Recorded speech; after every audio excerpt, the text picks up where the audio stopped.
नमस्कार, आप देख रहे हैं 4 PM और मैं हूं आपके साथ निधि तिवारी। बीजेपी के लाडले और बड़बोले सांसद निशिकांत दुबे, जो सीजीआई और सुप्रीम कोर्ट को गृहयुद्ध का जिम्मेदार बता रहे थे, जिन पर तमाम वकीलों ने अवमानना की कार्रवाई चलाने के लिए अटॉर्नी जनरल को चिट्ठी लिखी थी, उन्हें निशिकांत दुबे को लेकर आज जब सुप्रीम कोर्ट में सुनवाई हुई तो सुप्रीम कोर्ट ने भरे कोर्ट रूम में धज्जियां उड़ा दी। जी हाँ, खबर देखिए, लिखा है निशिकांत दुबे की टिप्पणी को लेकर सुप्रीम कोर्ट ने लगाई फटकार, कहा बेहद गैर जिम्मेदाराना। आगे लिखा है, सुप्रीम कोर्ट के मुख्य न्यायाधीश पर बीजेपी सांसद निशिकांत दुबे की टिप्पणी के मामले में शीर्ष अदालत ने फटकार लगाई है और इसे बेहद गैर जिम्मेदाराना करार दिया है। सुप्रीम कोर्ट ने कहा कि ये टिप्पणी और ध्यान आकर्षित करने की प्रवृत्ति को दर्शाती है। हालांकि सुप्रीम कोर्ट ने अवमानना कार्रवाई करने से इनकार करते हुए कहा कि अदालतें फूलों की तरह नाजुक नहीं हैं जो इस तरह के हास्यास्पद बयानों के सामने मुरझा जाए। तो सुप्रीम कोर्ट ने साफ कह दिया कि देश की अदालतें इतनी नाजुक नहीं है कि ऐसे बयानों से मुरझा जाए, और साथ ही साथ ये भी कह दिया कि उनकी जो प्रवृत्ति है वो ध्यान आकर्षित करने की है, यानी कि वो लाइमलाइट में बने रहने के लिए सुप्रीम कोर्ट पर आरोप लगा रहे हैं, सुप्रीम कोर्ट के न्यायाधीशों पर आरोप लगा रहे हैं। वैसे सुप्रीम कोर्ट यही नहीं रुका, बल्कि ऐसे लोगों से सख्ती से निपटने की चेतावनी भी दे डाली। सुप्रीम कोर्ट ने कहा कि अभद्र भाषा को बर्दाश्त नहीं किया जा सकता, क्योंकि इससे लक्षित समूह के सदस्यों की गरिमा और आत्मसम्मान को ठेस पहुंचती है। सीजीआई संजीव खन्ना और जस्टिस संजय कुमार की बेंच ने याचिका का निपटारा किया। सुप्रीम कोर्ट ने आगे कहा कि हम ये साफ करना चाहते हैं कि सांप्रदायिक घृणा फैलाने या अभद्र भाषा का प्रयोग करने के किसी भी प्रयास से सख्ती से निपटा जाना चाहिए। तो भले ही सुप्रीम कोर्ट ने अवमानना की कार्रवाई से इनकार कर दिया, लेकिन सख्त चेतावनी दे डाली कि आगे ऐसा हुआ तो सख्ती से निपटा जाएगा। अब ऐसे में एक बार फिर से यही सवाल खड़े हो रहे हैं कि क्या देश के प्रधानमंत्री मोदी, गृह मंत्री अमित शाह और भारतीय जनता पार्टी अपने इस बड़बोले सांसद निशिकांत दुबे पर लगाम लगाएंगे या फिर नहीं।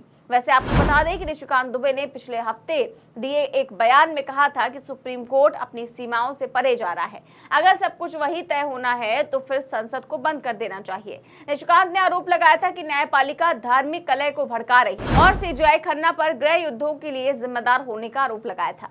उन्होंने अनुच्छेद 377 पर अदालत के फैसलों की भी आलोचना की और दावा किया कि इसने विधायी शक्तियों को हड़प लिया है। क्या कुछ कहा था निशिकांत दुबे ने, सुनिए। ट्वीट करते हुए लिखा है कि अगर सुप्रीम कोर्ट ही अगर कोर्ट से ही सारे कानून बनेंगे तो कहीं ना कहीं पार्लियामेंट के दरवाजे बंद कर देने चाहिए, बंद हो जाने चाहिए ना। मैं आपको बताऊं कि एक आर्टिकल 377 था जिसमें होमोसेक्सुअलिटी जो है एक बड़ा अपराध था। अभी ट्रंप एडमिनिस्ट्रेशन आया है, उसने क्या कहा है? उसने कहा है कि इस दुनिया में दो ही सेक्स है, या तो मेल है या तो फीमेल है। ट्रांसजेंडर की उसने बात नहीं कही, होमोसेक्सुअलिटी की बात नहीं कही। पूरी क्रिश्चियन कम्युनिटी हो, पूरी हिंदू कम्युनिटी हो, पूरी मुस्लिम कम्युनिटी हो, पूरी बुद्ध हो, जैन हो, सिख हो, सभी ये मानते हैं कि होमोसेक्सुअलिटी एक अपराध है। सुप्रीम कोर्ट ने वन फाइन मॉर्निंग कहा कि नहीं, ये केस हम एबॉलिश करते हैं, ये आर्टिकल एबॉलिश करते हैं।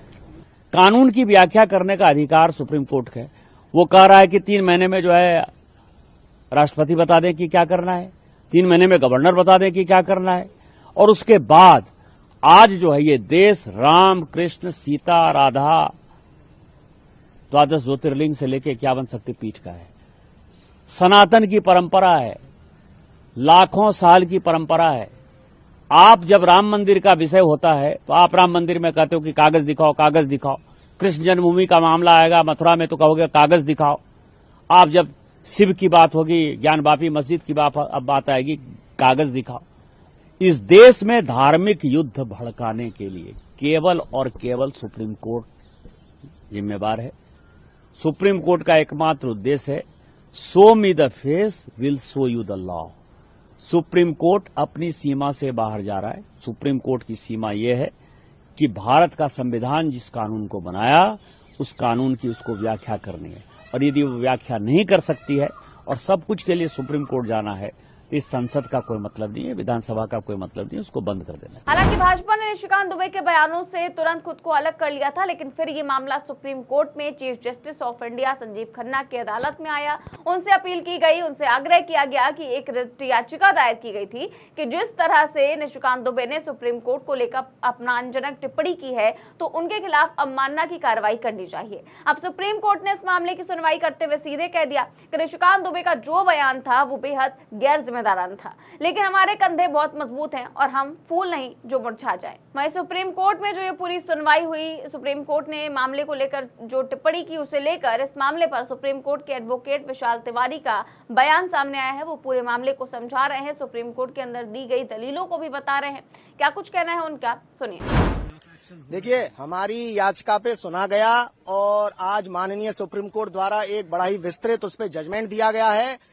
हालांकि हमारी याचिका को उन्होंने एंटरटेन नहीं किया है, लेकिन निस्तारित किया है काफी विस्तृत रूप से, और जो हमारी याचिका में एलिगेशंस थी उनको सही पाया है member of parliament Nishikant Dubey के खिलाफ में। सुप्रीम कोर्ट ने साफ साफ कहा है कि निशिकांत दुबे का ऐसा कहना कि chief justice of India mister Sanjiv Khanna is only responsible for all the civil wars happening in India, यह पूरी तरह से एक कंटेम्प्टुअस कृत्य है और यह एक तरह से सुप्रीम कोर्ट और उनके जजेस पर हमला है। सुप्रीम कोर्ट कोई फूल नहीं है कि जिसको जब चाहे कोई छेड़ दे मसल दे। सुप्रीम कोर्ट ने साफ टिप्पणी की है कि इस तरह की हेट स्पीच के कृत्य जो हैं वह बड़ी सख्ती से निपटने चाहिए और कार्रवाई होनी चाहिए, क्रिमिनल ऑफेंस यह बनता है।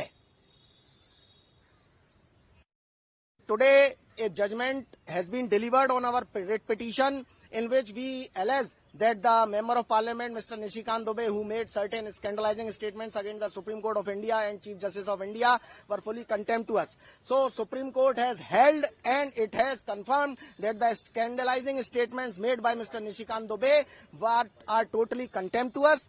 They are not only contemptuous, but it also makes a criminal offense to deliver such kind of hate speech, and such hate speeches must be dealt with strict hands, with iron hands, and it's a criminal offense in which action shall be taken.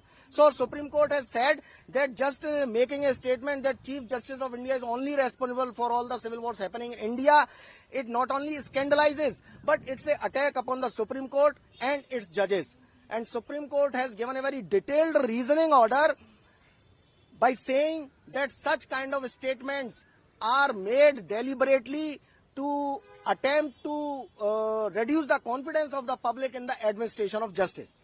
Sir, do you think any action will be taken against this? See, definitely, when already judgment has come and when Supreme Court has certified that yes, such kind of statements are scandalizing, contemptuous and a criminal offense under the hate speech, so government shall take some action so that the belief and confidence of the public in the administration of justice shall sustain. Do you appreciate Supreme Court itself? Definitely, because such kind of statements were fully demoralizing, not only the judges, Supreme Court, but entire legal fraternity. Our SCBA, our SCORA, it also condemned with the heavy hand such statements. So it has given a very confident feeling among the legal fraternity that if anybody, whoever he is or she is, will try to make an attempt to demoralize, to degrade the Indian judiciary, he or she has to face a legal action. Delivered to the Indian government to take action if they want to.